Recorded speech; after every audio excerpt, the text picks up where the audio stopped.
I had no idea that a straightforward family meal would alter my entire perspective on loyalty, love, and belonging. It all began when my mother called 2 weeks ago. Her voice had a warmth to it that I hadn't heard in years, and it was exceptionally pleasant. "It's been much too long, Caroline. Why don't you have dinner at home? Only the family is present." "We miss you!" I paused. My connection with my parents has been there for more than 10 years. Complex. Unless they needed anything, like assistance with bills, a trip to the airport, or guidance on something they might have found online, they seldom ever phoned. As a child who still yearned for her parents' love, I longed to think that this time would be different. I gathered my belongings and drove back to my former home in Sacramento from San Francisco. Back-to-back meetings and late evenings running my business had made my job lately chaotic, but I convinced myself it would be worthwhile. Maybe, just maybe, I would enter a home where there would be laughter, warmth, and the kind of love I had always desired. However, everything changed as I took a seat at the dinner table. The air was heavy with the aroma of beef stew and rosemary, and the room was darkly illuminated.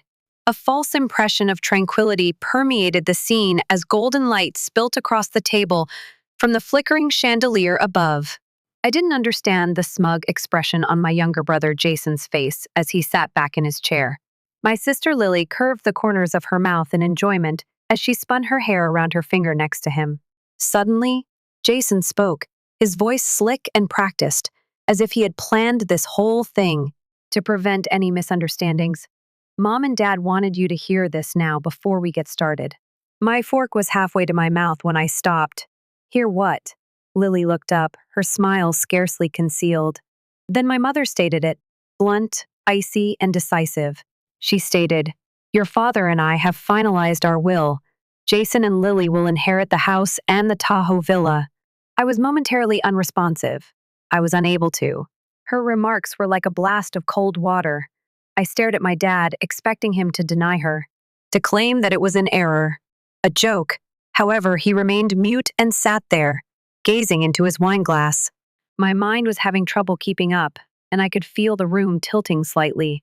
My parents were cutting me off against my will. I had never earned a place in their future for all the things I had done for them, including time, money, and sacrifice. Jason put his elbows on the table and leaned forward. "You don't require it, do you? You own your own business and location. My parents believe that Lily and I require additional assistance." It dawned on me then. This was not a family supper. It had nothing to do with missing me or love. It was a show, and I had been asked to see how I was erased. I put down my fork, no longer hungry. Suddenly, the stew in front of me appeared to be a prop, simply another element of the show.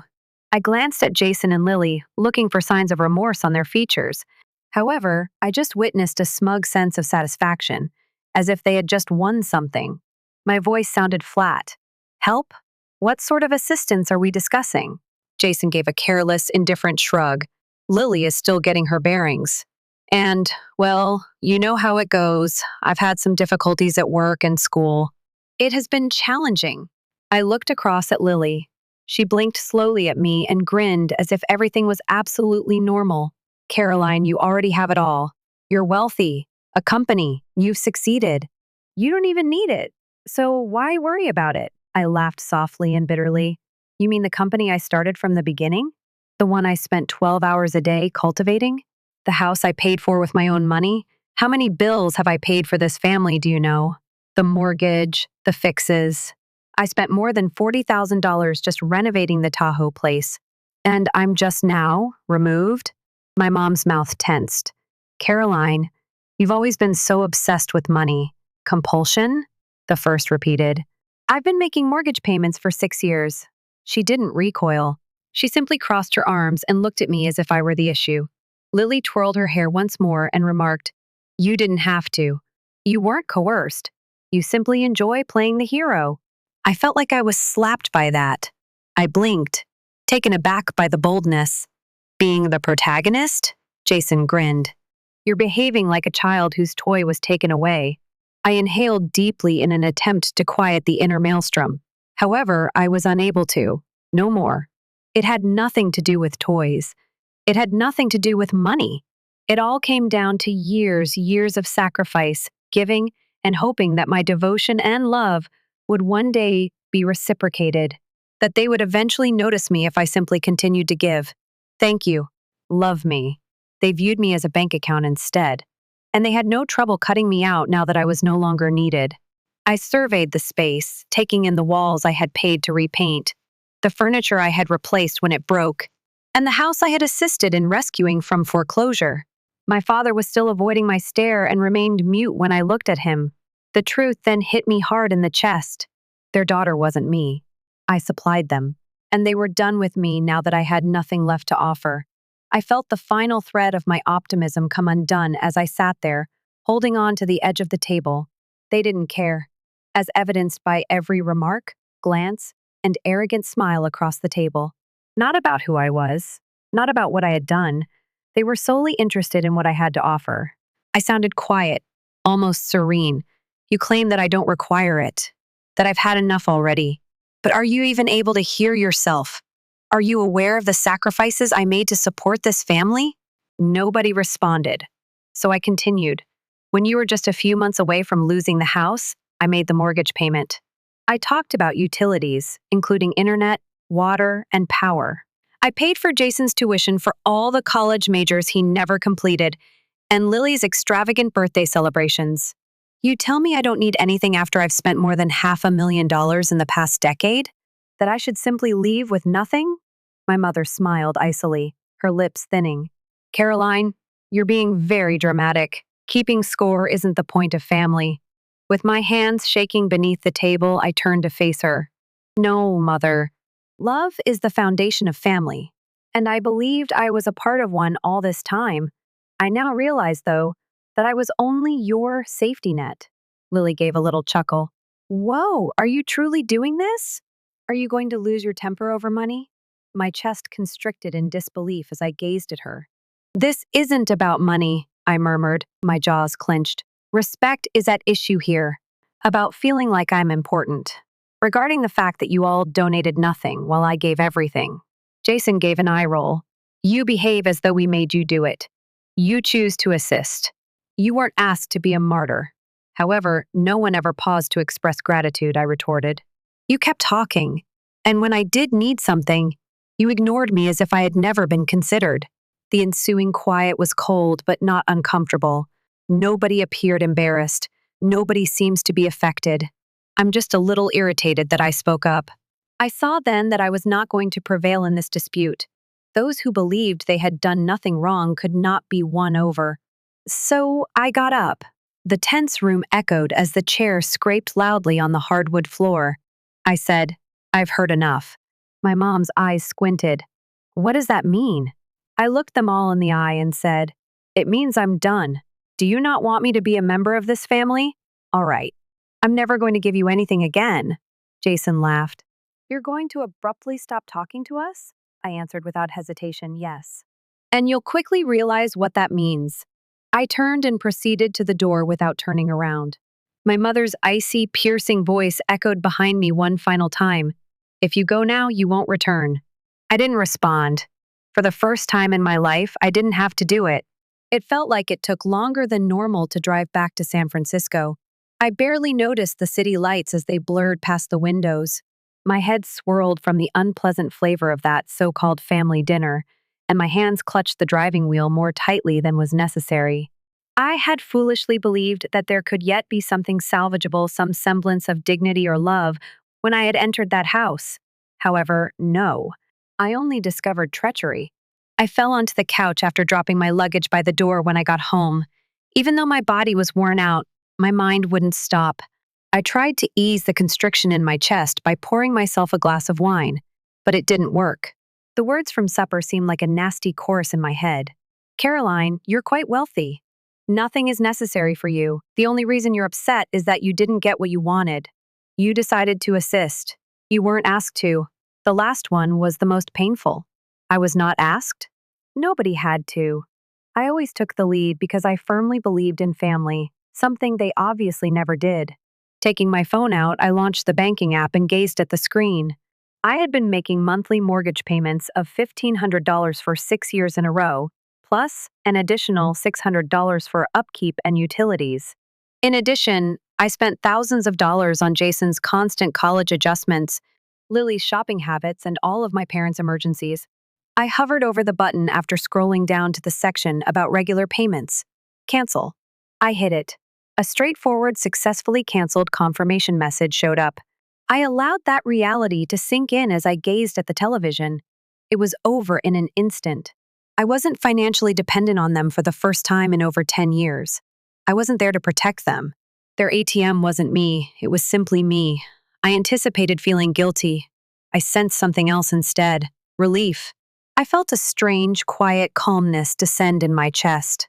I had been tied to them, link by link, payment by payment, but the invisible connection was no longer there. I knew it wouldn't stop there, though. It wouldn't end with them. They wouldn't simply disappear without a trace. No, there would be a storm. I was ready. The storm came sooner than I thought. My mother's number buzzed on my phone the following morning. I allowed it to ring, but then again, and once more. I completely turned it off after the fifth call. I opened my laptop, made myself a cup of coffee, and attempted to concentrate on my job, but my voicemail was quickly getting backed up. My curiosity overcame me, and I hit play. Mom's piercing, urgent voice. It's unbelievable that you did this, Caroline. How much stress this is causing the house, do you know? Don't be too self-centered. Family members support one another. Give me a call back. I gazed at the display. Selfish? Following all that I had done? Mom didn't want to know what had happened. She didn't want to know how I was doing. All she wanted was for the money to continue coming in. A few minutes later, Dad was the caller this time. His voice was low and weary. Your mother is so unhappy, sweetie. We cannot use a minor mistake as an excuse to break up relations. As a family, we remain. I gave a sour laugh. A miscommunication? Is that what they called robbing me of years of love and effort? Lily followed. She made no attempt to call. Straight to the text, Lily, Caroline, you are so pitiful. You're behaving like a whiny little monarch. Do you believe that you are now superior to us? You need to have refused right away rather than trying to be the good daughter. Well done. This family has been devastated by you. Ruined this family? I tightened my jaw. That family has been with me for years. They have made sacrifices, covered their errors, and paid the bills while they luxuriated. And I was the bad guy now that I had said no. Once more the phone rang. Jason. I responded this time. Me, what are you looking for? Already furious, Jason exclaims. What the heck are you doing? Me, recovering what is rightfully mine. Jason, you're abhorrent. Just because Mom and Dad didn't leave the house, you cut them off? You are a self-centered, avaricious leech.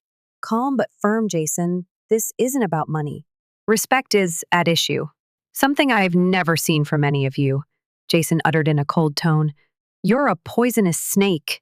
Do you really believe that leaving us will not have any repercussions? Simply wait. He hung up after that. I sat for a long time in silence. My heart was racing not out of fear, but out of rage.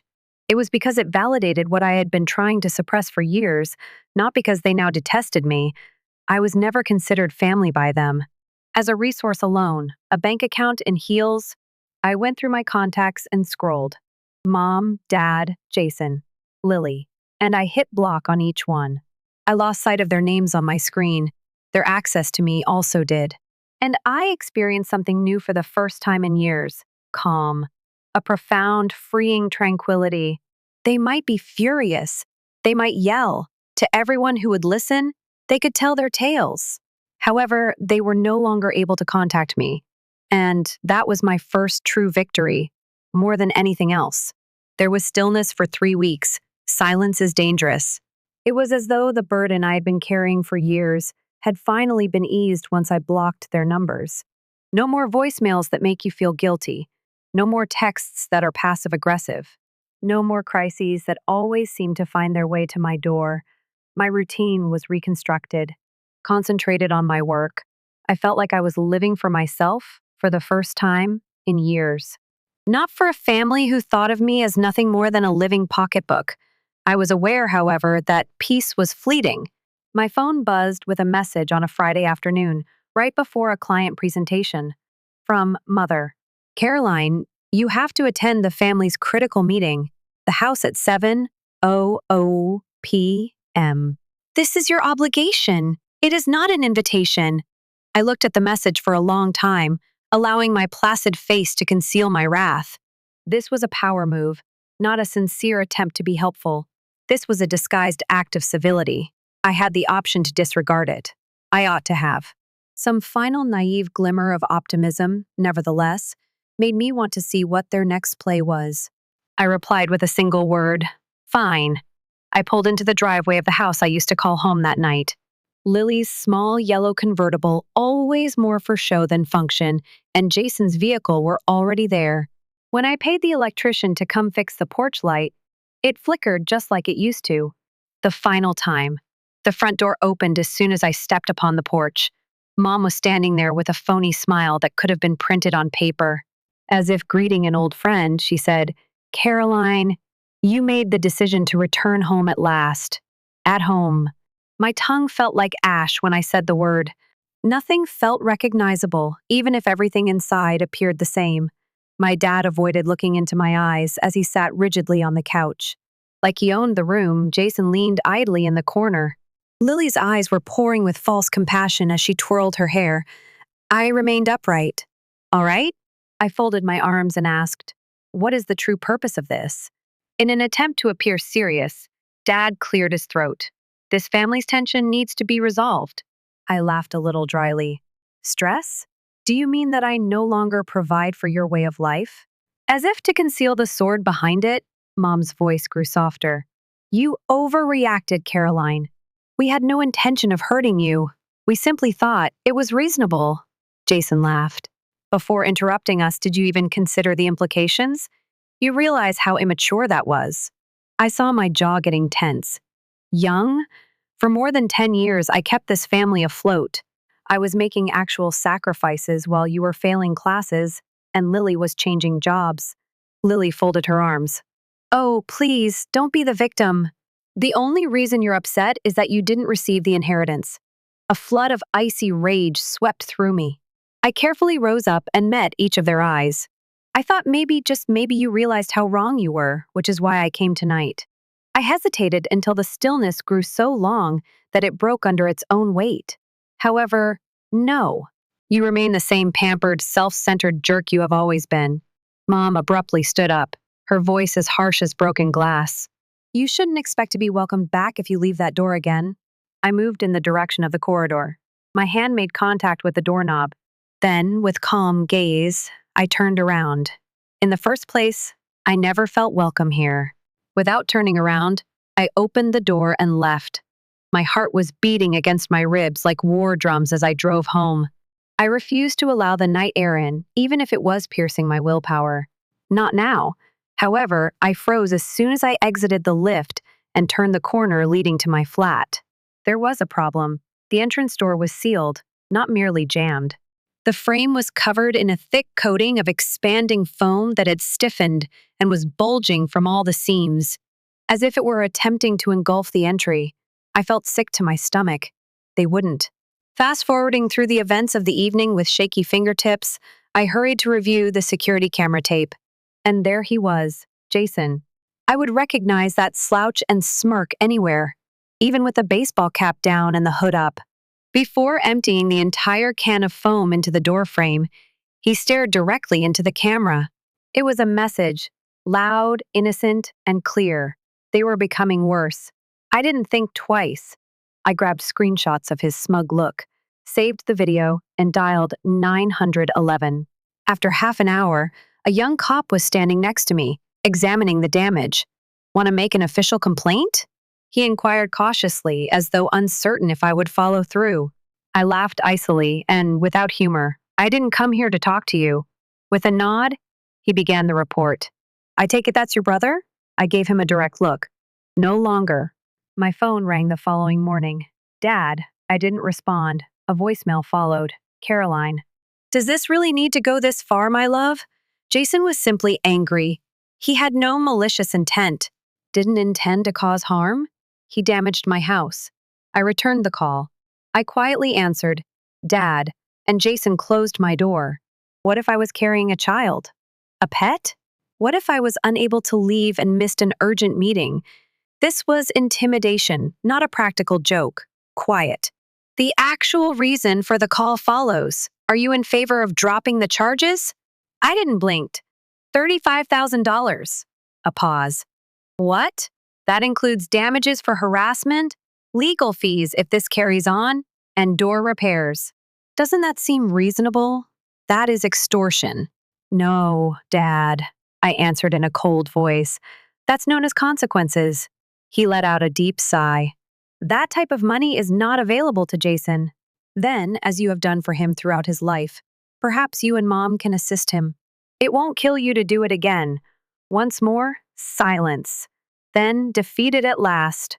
All right. 3 days later, the entire amount of money, directly from their shared savings, arrived in my account.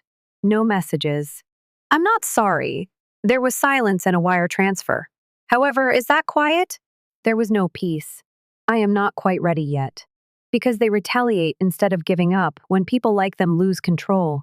I was ready for any eventuality. I had assumed that all would end with the $35,000 payment. There was a possibility that they might ultimately decide to withdraw. However, I offered them too much praise. Are you losing money? That they could take. Are you losing control? They were unable to forgive that. It began with a deluge of letters and SMS, not from them directly, but from relatives. These were individuals I hadn't spoken to in a long time. Few people remembered my birthday. Aunt Karen, Caroline, I'm really disappointed in you. You received everything from your parents. How could you be so harsh to them in return? Uncle Ray families never die. Money shouldn't cause you to lose sight of that. Lydia, a cousin, when your parents most needed you, you left them behind. You should be ashamed. Suddenly, I caught sight of it. I am sharing my mom's most recent strategy with you. She was no longer able to use money or guilt to control me.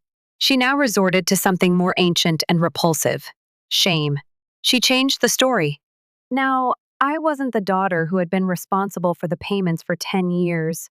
I was, in fact, a cold-hearted professional woman who left her poor parents to suffer.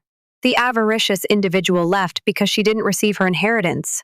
My silence was long enough. I thus signed on to Facebook, which I don't often use, and I wrote the following. I paid my parents' mortgage for 10 years. I settled their utility expenses. I paid for the family house repairs, my siblings' tuition, and holiday presents. I believed in family, which is why I did all of this. However, they granted me nothing in their final will and left everything to my siblings. Why? They believed I didn't need assistance because I was successful. I was labeled selfish when I requested fairness. They dubbed me a traitor when I quit funding them. I therefore have the following advice for everyone who has been exploited by their own blood. It is not betrayal to set boundaries. It is not selfish to leave those who take advantage of you. And relatives? It needs to be based on respect and love, rather than duty and dominance. After clicking post, I shut down my laptop. The post became viral within hours. There were hundreds of comments. Others voiced their disapproval. Many people were in favor. It didn't matter, though, because I wasn't hiding for the first time. I wasn't giving an explanation. I stood. It was 3 months later. No more phone calls.